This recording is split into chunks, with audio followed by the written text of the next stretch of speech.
تقریباً یہی کام کیا ہے، جبکہ فی کے معنی پر نہیں ہوتے بلکہ اسکرین پر غور کریں۔ اس کے متعلق میں اسکرین شاٹ لگا رہا ہوں۔ اس میں سب سے فرسٹ معنی اس کے جو اصل والے ہیں، اور پھر ثانوی ہیں، پھر تھرڈ ہے۔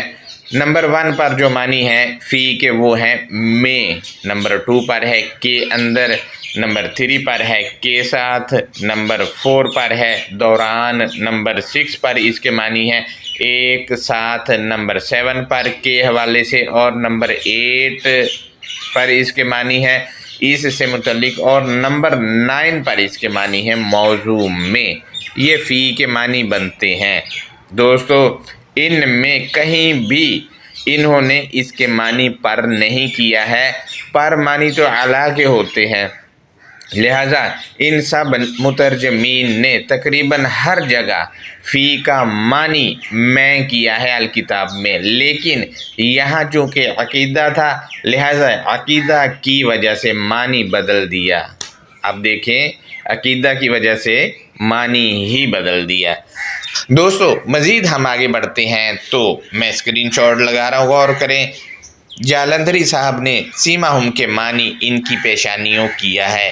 ایک اور ترجمہ دیکھیں، انہوں نے بھی سیماہم کے معنی پیشانیاں کیا ہے، جبکہ سکرین پر دیکھیں سورہ 37 کی آیت نمبر 103 میں انہوں نے خود جبین کے معنی ماتھا اور پیشانی کیا ہے، جبکہ سیماہم کے معنی ان کے ماتھے یا پیشانیاں ہرگز بھی نہیں ہیں، بلکہ سکرین پر دیکھیں سورہ 2 کی آیت نمبر 273 میں انہوں نے اس کے معنی پہچان کیے ہیں، اور اس آیت میں یہ تعارف کا مترادف آیا ہے، اس کو بھی چھوڑ دیتے ہیں۔ میں سورہ 48 کی آیت نمبر 29 کے ہی تراجم لگا رہا ہوں، غور کریں۔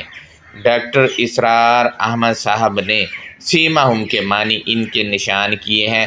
معارف القرآن والوں نے بھی اس کے معنی علامتیں کیا ہے، علامت نشان کو ہی کہا جاتا ہے، اور تقریباً سب نے اس کے معنی یہی کیے ہیں سوائے جالندھری صاحب کے، لیکن انہوں نے بھی اس کے معنی غلط کیے ہیں، کیونکہ سورہ زخرف آیت نمبر 61 میں علم کے معنی نشانی یا علامت کے ہیں، سیماہم کے معنی یہ نہیں ہے۔ جبکہ میں آپ سے یہ شیئر کرتا چلوں کہ آیت میں موجود لفظ سیماہم کے معنی تو انہوں نے علامتیں اور نشانیاں کیا ہے، لیکن اس کے ساتھ ساتھ آیت میں موجود لفظ آثری کے الف پر زبر ہے، اس کے معنی بھی یہ لوگ نشان یا علامت کرتے ہیں جو کہ نہیں ہو سکتے، لیکن اس کے معنی اگر علامت یا نشانی ہوتے تو الف پر لیٹا ہوا زبر نہیں بلکہ کھڑا ہوا زبر ہونا چاہیے تھا، جو کہ نہیں ہے، لہذا اس کے معنی علامت یا نشانی ہو ہی نہیں سکتے ہیں۔ اس کے معنی ایکسپریشن یعنی تاثر کے آئیں گے، لہذا انسان اپنے چہرے کے تاثر سے ہی پہچانا جاتا ہے کہ کس کیفیت میں ہے۔ اگر کوئی غمگین بیٹھا ہوا ہو تو آپ اس کا چہرہ دیکھ کے پہچان جائیں گے، اگر کوئی خوش ہے تو چہرہ دیکھ کے پہچان جائیں گے کہ کس کیفیت میں ہے۔ لہذا دوستو ہمارے کچھ دوست کہتے ہیں کہ سورہ 48 کی آیت نمبر 29 سے مروجہ نماز مراد ہے، لہذا ایسا نہیں ہے، کیونکہ یہاں پر تو رکعن سجدن مرکب توصیفی ہے اور یہ الگ الگ نہیں ہے، موصوف میں ہی صفت ہے۔ جو لوگ آپ سے یہ کہتے ہیں ان کی آپ بتائیں ان کو کہ یہاں مرکب توصیفی ہے، یہ آپ غلط استدلال کر رہے ہیں۔ دوستو یہ کچھ معلومات تھی جو میں نے آپ سے شیئر کی ہیں۔ اب مروجہ ترجمہ پر کچھ سوالات ہیں وہ میں آپ سے شیئر کر رہا ہوں۔ ترجمہ میں نے اسکرین پر لگا دیا، غور کریں۔ اس میں لکھا ہے محمد، بریکٹ میں انہوں نے لکھا ہے صلی اللہ علیہ وآلہ وسلم۔ اس پر سوال یہ ہے کہ جب یہ آیت 1400 سال پہلے تاریخ میں درج محمد نے اپنے ساتھیوں پر پڑھی تو ان سب کے لیے محمد الرسول اللہ کون تھے؟ رہنمائی کریں۔ پوائنٹ نمبر 2 ہے بریکٹ میں صلی اللہ علیہ وآلہ وسلم لکھا ہے۔ اگر اس آیت سمیت الکتاب المبین میں کہیں یہ آیا ہے تو برائے مہربانی آیت لگا کر ہماری رہنمائی کریں۔ پوائنٹ نمبر 2 ہے، کیا جس نے کتاب دی وہ صلی اللہ علیہ وآلہ وسلم لکھنا بھول گئے تھے؟ جو یہ کمی ہمارے مترجمین کو پوری کرنی پڑی ہے بریکٹیں لگا لگا کے، اور یہ ایرانی بزرگوں کا ایجاد کردہ صلی اللہ علیہ وآلہ وسلم لکھ کر پورا کرنا پڑا ان کو۔ کیا میں دوبارہ ریپیٹ کر رہا ہوں کہ یہ کیوں ایسا کیا گیا؟ رہنمائی کریں۔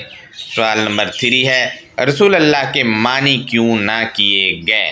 آخر ان کی کیا مجبوری ہے؟ اس کا ترجمہ ہی نہیں کیا، کیا چھپانا چاہ رہے ہیں؟ رہنمائی کریں۔ نمبر 4 پر ہے، محمد اللہ کے رسول ہیں اور جو لوگ ان کے ساتھ ہیں وہ کافروں پر سخت ہیں۔ سوال یہ ہے کہ ان کے ساتھ کون لوگ ہیں؟ پوائنٹ نمبر 5، ان کے ساتھ کیسے ہوا جائے؟ پوائنٹ نمبر 6 ہے، ان پر ایمان لانے والا ان کا ساتھی ہے یا نہیں؟ اگر ایمان لانے والا ساتھی نہیں ہے تو وہ مسلمان کیسے ہو سکتا ہے؟ کیونکہ کافر ہی ان کا ساتھی نہیں ہو سکتا۔ اور ان کا ساتھی وہ آدمی کیسے ہو سکتا ہے جو بددیانت ہو، رشوت خور ہو، ملاوٹ کرتا ہو، لوگوں کو نقصان پہنچا، تو وہ ساتھی کیسے ہو سکتا ہے؟ اگر وہ کلمہ پڑھنے والا ہے اور یہ سارے گندے کام کرتا ہے تو کیا ان کا ساتھی مانا جائے؟ رہنمائی کریں۔ پوائنٹ نمبر 7 ہے، محمد الرسول اللہ کے ساتھی آپس میں رحم دل ہیں۔ یہاں ترجمہ میں لکھا ہے، اگر ایسا ہے تو جنگ جمل اور جنگ صفین کیوں لڑی گئی جس میں صحابہ نے ایک دوسرے کو مارا؟ الکتاب المبین کہتی ہے آپس میں رحم دل ہیں، جبکہ تاریخ کے مطابق ان کے درمیان جنگ ہوئی، اور یہ رحم دل اس وقت جنگ میں کیوں نہ ہوئے؟ کیوں ایک دوسرے پر تلواریں اور نیزے اور دوسرے ہتھیار نکال لیے؟ پوائنٹ نمبر 8 ہے، اگر جنگ ہوئی ہے تو پھر یہ آیت جھوٹی ہے، اور اگر نہیں ہوئی تو جنگ جمل اور جنگ صفین والی کہانی جو ہے وہ غلط ہے، ہوئی نہیں ہے کبھی، کیونکہ اس آیت کے مطابق رسول اللہ کے ساتھی جو ہیں وہ رحم دل ہیں آپس میں، تو جب تلواریں نکالی تو رحم دل کیسے ہوئے؟ آپ خود سوچیں۔ مزید پوائنٹ نمبر 9 ہے، تم انہیں دیکھو گے کبھی رکوع میں ہیں کبھی سجدہ میں ہیں۔ سوال یہ ہے کہ میں تو اس وقت تھا ہی نہیں، تو کیسے دیکھوں گا ان کو رکوع میں اور سجدے میں؟ رہنمائی کریں۔ جبکہ آیت کے اس حصے میں انہوں نے ترجمے میں جو لگایا ہے وہ آیت میں کوئی ایسا لفظ نہیں جس کا ترجمہ انہوں نے میں یہاں ڈال دیا ہے۔ پوائنٹ نمبر 10 ہے، کبھی رکوع میں ہیں کبھی سجدے میں ہیں، ایسا ترجمہ کس اصول کے تحت کیا گیا؟ اور رکعن سجدن کے الکتاب کے مطابق معنی کیا ہے؟ کیوں انہوں نے معنی نہیں کیے، صرف کبھی رکوع کبھی سجدہ لکھ دیا؟ ان کا معنی کیوں نہ کیا گیا؟ مزید ہم آگے بڑھتے ہیں تو نمبر 11 پر ہے، ترجمہ میں لکھا ہے کہ اللہ کا فضل اور خوشنودی تلاش کرنے میں لگے ہیں۔ سوال یہ ہے کہ کیا گھٹنوں پر ہاتھ رکھ کے جھکنے سے کون سا فضل اور کون سی خوشنودی تلاش ہوگی؟ رہنمائی کریں، کیونکہ ایسے خوشنودی اللہ کی نہیں ملتی، اس کے لیے تو الگ لیول کی محنت کرنا پڑتی ہے۔ دوستو نمبر 12 پر ہے، ان کی علامت سجدے کے اثر ان کے چہروں پر نمایاں۔ سوال یہ ہے کہ ہمارے نماز پڑھنے والے دوست جو نماز پڑھتے ہیں ان کے چہروں پر سجدوں کے اثر کیوں نہیں ہے؟ رہنمائی کریں۔ نمبر 13 ہے، ترجمہ میں لکھا ہے ان کے اوصاف توراہ اور انجیل میں موجود ہیں۔ سوال یہ ہے کہ توراہ و انجیل تو ہمارے لوگوں کے مطابق یہودیوں اور کرسچنوں کی کتابیں ہیں، تو محمد الرسول اللہ اور ان کے ساتھیوں کے اوصاف جاننے کے لیے ہم مسلمان سب کے سب یہ یہودیوں اور کرسچنوں کی کتاب کیوں نہیں پڑھتے ہیں؟ اور ویسے بھی یہاں پر محمد الرسول اللہ اور ان کے ساتھی جو اوصاف رکھتے ہیں وہ توراہ اور انجیل میں ہے، لہذا ہمیں وہ پڑھنی ہی نہیں دی جا رہی، اور کہا جاتا ہے کہ وہ تو منسوخ ہو چکی، جبکہ ہمارے ہاں جو محمد الرسول اللہ اور ان کے ساتھی ہیں انٹروڈیوس کرائے گئے ہیں وہ تو حدیث کی کتابوں میں ہیں اور تاریخ میں ہیں، لہٰذا یہاں پر جو محمد الرسول اللہ اور ان کے ساتھی ہیں ان کے اوصاف توراۃ اور انجیل میں ہیں۔ ہمارے ہاں یہ کہا جاتا ہے کہ وہ یہودیوں اور کرسچنوں کی کتابیں ہیں، لہٰذا یہ تو توراۃ اور انجیل والے محمد الرسول اللہ اور ان کے ساتھیوں کی بات ہو رہی ہے۔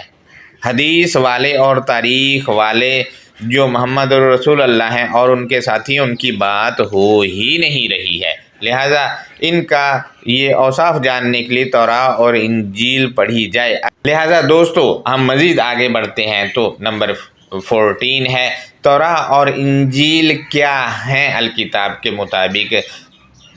دوستو میں آپ سے یہ بھی شیئر کرتا چلوں کہ آیت کے متن میں محمد الرسول اللہ والذین معہ میں معہ کے معنی ان لوگوں نے ساتھی کیے ہیں، جو کہ اس کے معنی ہو نہیں سکتے۔ ساتھی کے لیے رفیق لفظ ہے، لہذا میں بہت سی جگہوں پر الکتاب میں موجود ہے، وہاں یہ معنی ساتھی نہیں کرتے، لیکن یہاں کرتے ہیں کیونکہ ان کا کانسیپٹ ہے کہ تاریخ میں جو ان کے ساتھی تھے ان کے متعلق، لہذا معہ وہ افراد ہیں جو ان کے ساتھ جڑے ہوئے ہیں۔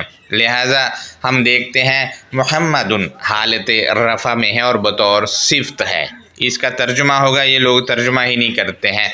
دوسرا رسول جو ہے یہ بھی صفت ہے، اس کا بھی ترجمہ نہیں کیا جاتا، لہذا ہم اس کا ترجمہ کریں گے اور بات آسانی سے سمجھ آ جائے گی۔ تیسرا یہ ہے کہ یہاں تک محمد الرسول اللہ یہاں پر فل سٹاپ ہے، اور اگلا آیت کا جو حصہ شروع ہو رہا ہے وہ اس سے الگ ہے۔ میں آیت کی انڈرسٹینڈنگ کی جانب بڑھتا ہوں تو سورہ 48 سورہ فتح اس کی آیت نمبر 29 ہے، اس میں لکھا ہے کہ محمد الرسول اللہ والذین معہ تعریف کیا ہوا اللہ کا بھیجا جانے والا ہے اور جو لوگ اس بھیجے جانے والے کے ساتھ ہیں۔ دوستو اللہ کا بھیجا جانے والا وہ الکتاب ہے، اس کے ساتھ ہونا ہے کیونکہ متقی اسی کے ساتھ ہوں گے۔ مزید یہ کیا ہیں جو بھیجا جانے والے کے ساتھ ہیں، اس بھیجے جانے والے نے ان پر کیا اثر ڈالا وہ آیت کے اگلے حصے میں بتایا گیا، یہ کہہ کر کے اشداء علی الکفار، وہ انکار کرنے والوں پر سخت ہیں۔ دوستو انکار کرنے والے افراد بھی ہیں، اور افراد جن کی بیس انکار پر بنی ہوتی ہے وہ لٹریچر ہوتا ہے، لہذا لٹریچر پڑھتے ہیں لوگ انکار کرتے ہیں یا لوگوں کی باتیں سن کر انکار ہوتا ہے۔ ان سب چیزوں پر یہ جو ساتھی ہیں اللہ کے بھیجے جانے والے کے وہ سخت ہیں، لہذا آپس میں کیا ہے یہ وہ آیت کے اگلے حصے میں بتایا گیا ہے، رحماء بینہم، اور آپس میں ایک دوسرے کا خیال رکھنے والے ہیں، ایک دوسرے کا خیال رکھتے ہیں۔ جب یہ خیال رکھتے ہیں اور ساتھ ساتھ اور کیا کرتے ہیں وہ آیت کے اگلے حصے میں بتایا گیا، یہ کہہ کر کے تراہم رکعا سجدا یبتغون، تو ان لوگوں کو دیکھتا ہے حکم ماننے والے عمل درآمد کرنے والے ہیں، یعنی جو بھیجے جانے والی تو کتاب ہے جو اس کے ساتھ ہیں، وہ حکم ماننے والے عمل درآمد کرنے والے، حکم بھی اسی کے اندر ہے، عمل درآمد آپ نے حکم لے کر دینا ہے۔ لہذا ہم مزید دیکھتے ہیں تراہم کو، ہم دیکھتے ہیں تو ترا حاضر کا صیغہ ہے اور ہم کی ضمیر والذین کی طرف ہے، لہذا دوستو آپ لوگوں کا دعویٰ ہے کہ یہ کتاب فلاں پیغمبر پر نازل ہوئی، اگر ایسا ہے تو میں یہاں آپ سے شیئر کرتا چلوں کہ تراہم جس پر آپ کا دعویٰ ہے کہ کتاب نازل ہوئی اس کو تو خود کہا جا رہا ہے کہ تو ان کو دیکھتا ہے، یعنی وہ خود نہیں ہے محمد الرسول اللہ، اور لوگ جو ان کے ساتھ ہیں وہ بھی وہ نہیں ہیں، ان کے ساتھی جن کے متعلق آپ کا دعویٰ ہے کہ یہ فلاں فرد پر یہ کتاب نازل ہوئی ہے۔ لہذا دوستو تراہم میں ہر پڑھنے والے سے کہا جا رہا ہے کہ تو ان کو دیکھتا ہے، لہذا میں اگر دیکھتا ہوں یا آپ اگر دیکھتے ہیں ان کو، تو جب الکتاب ہم پڑھ رہے ہوتے ہیں تو ہم دیکھ رہے ہوتے ہیں کہ وہ فلاں عمل کر رہے ہیں، فلاں عمل کر رہے ہیں، لہٰذا وہ ہمیں الکتاب میں ہی ملتے ہیں اور ہم الکتاب میں پڑھتے وقت ان کو دیکھتے ہیں۔ اب یہی بات 1400 سال پہلے آپ اپلائی کر لیں، 1400 سال پہلے پڑھنے والوں کو بھی وہ یہیں پہ مل رہے تھے الکتاب کے کانٹینٹ میں، لہٰذا الکتاب کے کانٹینٹ میں ان کے ساتھ جڑے ہوئے افراد وہ عمل درآمد کر رہے ہیں، وہ مان رہے ہیں۔ سارا نقشہ جب آپ الکتاب پڑھتے ہیں تو ذہن میں فلم کی طرح چل رہا ہوتا ہے جب آپ پڑھ رہے ہوتے ہیں، تو لہٰذا یہ تعریف کیا ہوا اللہ کا بھیجا جانے والا الکتاب ہے، اس کے ساتھ جڑنا ہے۔ اور لوگ تو ان کو دیکھتا ہے، یعنی وہ لوگ جو اس کے ساتھ جڑے ہوئے وہ ماننے والے، عمل درآمد کرنے والے ہیں۔ لہٰذا ہم مزید دیکھتے ہیں کیا کرتے ہیں یہ لوگ، تو بتایا گیا ہے یبتغون فضلا من اللہ ورضوانا، وہ کائنات کے کریٹر کی طرف سے دی ہوئی کوالٹی اور خوشنودی تلاش کرتے ہیں۔ کوالٹی اور خوشنودی آپ دیکھیں کہ وہ تلاش کرتے ہیں، جبکہ ہمارے ہاں گھٹنوں پہ ہاتھ رکھ کے جھک جاتے ہیں یا ماتھا زمین پر لگا لیتے ہیں۔ ایسے کوالٹی تھوڑی ملے گی اللہ کی طرف سے جو دی گئی ہے، اور نہ ہی خوشنودی ملے گی۔ لہٰذا خوشنودی اور کوالٹیز تلاشنے کے لیے محنت کرنا پڑے گی اور عمل درآمد کرنا پڑے گا، عمل درآمد کے بغیر ملے گا ہی نہیں کچھ۔ دوستو، جب یہ تلاش کرتے ہیں تو ان کی پہچان کیا ہے وہ بتایا گیا آیت کے اگلے حصے میں یہ کہہ کر کے سماہم فی وجوہہم من اثر السجود، ان کے ساتھیوں کی پہچان ان کی توجیہات میں عمل درآمد سے ایکسپریشن یا تاثر ہے۔ اب دیکھیں عمل درآمد جب کریں گے تو اس کا ریٹرن جو ملے گا، جو نتیجہ نکلے گا وہ ایکسپریشن کی صورت میں نکلے گا۔ ہاں بھئی مطمئن ہیں یا نہیں ہیں، ظاہر جو ساتھ ہوں گے تو وہ تو مطمئن ہی ہوں گے، مگر عمل درآمد اس کے مطابق کر رہے ہوں گے، تو جو ساتھ نہیں ہیں وہ اپنے چہروں سے پہچانے جائیں گے، کیونکہ عمل درآمد کریں گے اس کے ایکسپریشن نتائج کی صورت میں ان کے چہروں سے پہچانے جائیں گے کہ ہاں جی الکتاب پر عمل درآمد کر رہے ہیں اور اس کا ریٹرن جو آ رہا ہے وہ تسلی بخش ہے۔